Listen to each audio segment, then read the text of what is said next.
So you want to add steering wheel controls to your Nissan Titan. This applies to trucks that are the XE model that do not have the steering wheel controls, just a blank plate over here. Now, if you have the one that has, not this aftermarket stereo, of course, but if you have the multiple CD in-unit changer, you will have a plug in the back that will have the wires you need going to your head unit, and all you'll have to do is plug these switches in to your connector, and you'll be able to access those using existing directions online. But this guide is for those of you who have the single disc radio unit that does not have the 24-pin connector on the back and has no wires going to it for any steering wheel controls, and of course you don't have the controls here. So it is possible to add in steering wheel controls if you have an aftermarket head unit like myself. So let me show you what's going on here. So first thing you want to do is disconnect your battery and remove your airbag. So there's guides online for doing that.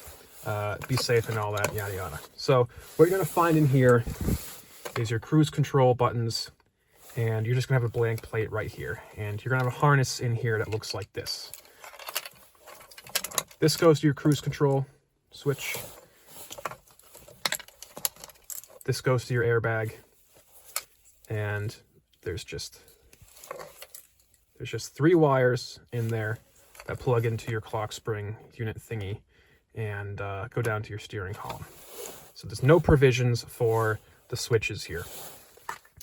Now, what I did is I went to the junkyard and I got these switches and this panel for 10 bucks. And while I was in there, I also grabbed the wiring harness for that as well. This one is the same plug as the old one. Of course, it has the extra wires in there that go to your steering wheel controls. And of course, the airbag connector and the wiring for the cruise control as well. So that's what you'll have to get, is the switches and the harness. I was able to get both of those in the junkyard from an Armada for 10 bucks. Plug them in, cruise control still works, but of course, there's still no wires going to your dash for the steering wheel controls. All right, let's address that. So how do you get those wires go back to your radio? Well, if you look down here, there are 2 connectors at the bottom coming. These are the output of your clock spring thingy, and these have some wires on them for the airbag and for the cruise control wires. There are no wires going out of here for your steering wheel controls. So what I did is, when I was in the junkyard, I took out these connectors from an Armada or a Titan, I forget which one. I took out both of them and I just cut them. And I'm comparing to the wires in my truck, and guess what? I have the Armada with the steering wheel controls had 3 extra wires going out that my truck does not have on this connector. See how there's only 1, 2, 3 wires coming out of the gray plug? Well, this one's got many more than that. It's got like 5 or 6. 3 of these go to the steering wheel controls. And what we're going to do is we're going to de-pin these from this connector from the junkyard and pop them into the same positions on here. And I have verified that the connections from here, these 3 wires, all go to these 3 wires for your steering wheel controls.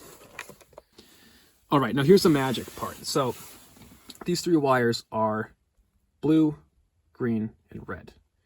These are the same colors as the wires that exist on the 24-pin harness that we do not have, that would be there if you didn't have to do all this work. And the steering wheel control module installation guide will reference these 3 wires. So all we got to do is de-pin these, stick them into this connector in the right position, and then run these wires back under the dash over to our radio and hook up our steering wheel controller as we normally would if we had the 24-pin harness, same colors and everything. Allow me to show you how to de-pin the wires from this connector. I'm gonna go in here, stick a little screwdriver in here, I'm going to pull up on this white tab. So you pull up in it, it will be sticking out like that. Great. Now you take a thin wire-like object and you stick it into the top portion of the hole with a pin in it like that. With a little bit of luck, you can finagle it out. That releases the latch mechanism for the wire, and you pull back on the wire and you can get it out. But it takes a little bit of fussing. Now that I have my wires depinned, I can pop them into the old connector in the correct locations. And here's a reference photo for where to put those wires. The blue is in the bottom right, the green is the one above it, and the red is the one in the bottom left.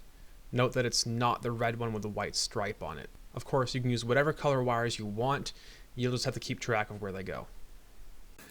Just make sure they're in the right orientation, not upside down, and they should pop in and click after you pop up this white latch here. Okay, the wires are in. If they don't click nicely, flip them upside down, try them again. Now we're going to attach that and plug in both of these to this connector back here. All right, get them slid together sort of like this. Yellow one sort of in front. See how they slide together like that?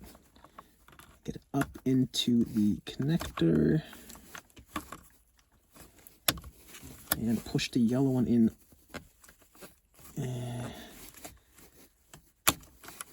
Push the yellow one in first, and then you should be able to do the gray one.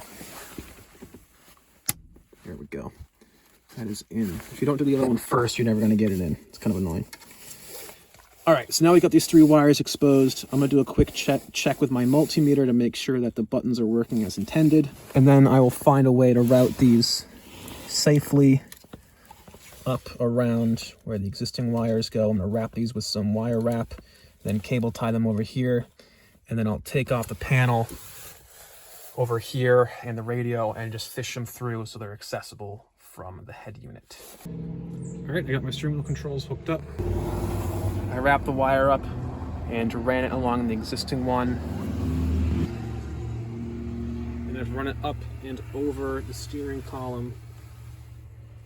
And then just mashed it over here behind the head unit for now. So when I go pick up my steering wheel control module, I will be able to install it. All right, now I'm getting everything hooked up on the steering wheel controller side. I'm using an Access. It's not an ASWC-1, it's something identical that Best Buy had in stock. But it's pretty straightforward. Got a ground wire and a power wire.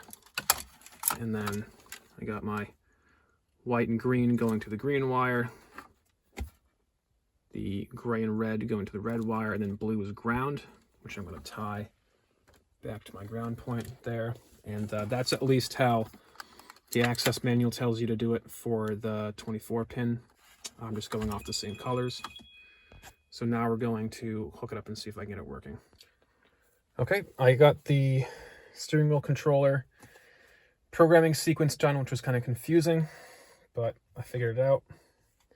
Now my controls are working on the steering wheel as expected.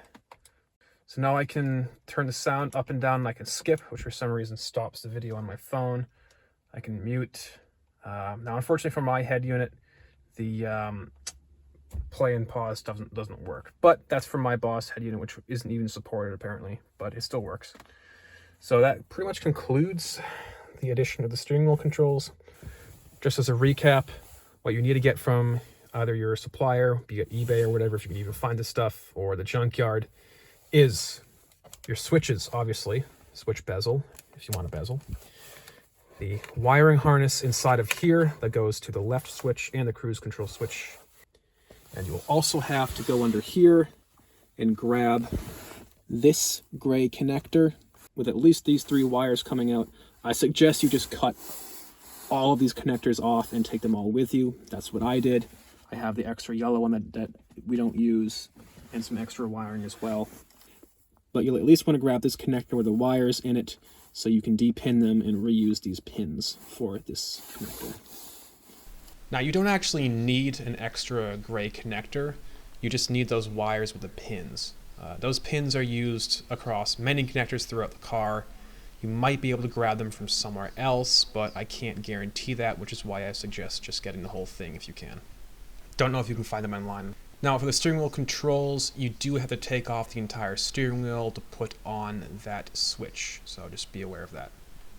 I'm also doing some electric power windows and locks conversions. You can see I have a crank window, but I also have locks that I'm going to be working on as well in the power windows. So that's going to be another thing I'm working on, maybe adding some tow mirrors that are electric as well. So if you're interested in that stuff, check out my channel, see if it's up. But besides that, thanks for watching.